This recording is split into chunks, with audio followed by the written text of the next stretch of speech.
Ну,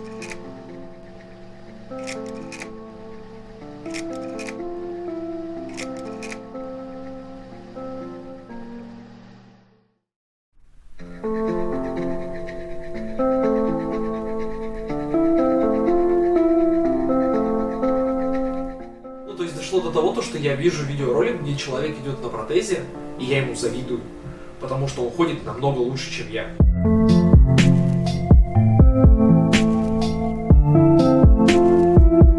Спустя какое-то время пошла нестабильность в этом эндопротезе, мне стало больно ходить, а потом в дальнейшем вообще не было такой возможности, предположительно из-за аллергической реакции. Вот, и нужно было делать диагностику, то есть на какой конкретно химический элемент у меня реагирует так организм. В России нет возможности сделать такую вещь, а после первых операций у меня не осталось денег на то, чтобы ехать куда-то за границу и там диагностироваться и, возможно, даже лечиться. За 3 года мне надоело сидеть дома, и я хотел уже начинать жить, потому что либо ты сойдешь с ума, либо ты что-то будешь с этим делать. Вот, и любой выход уже начинает становиться выходом. Я позвонил знакомому врачу и попросил его об ампутации. Ты куда не собираешься ехать?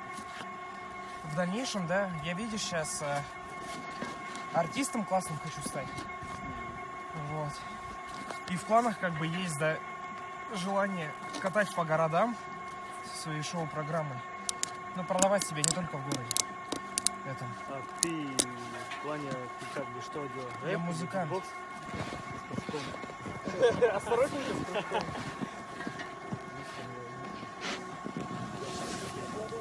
Ну, поехал. Все, ровно. Офигеть. Ну, сколько? 3 или 4 раза проехался. Просто ровненько. Я офигел.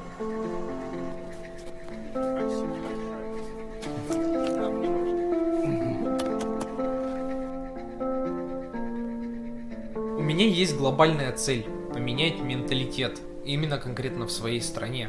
У нас долгое время было табуированы вот такие вот вещи, инвалидности и так далее.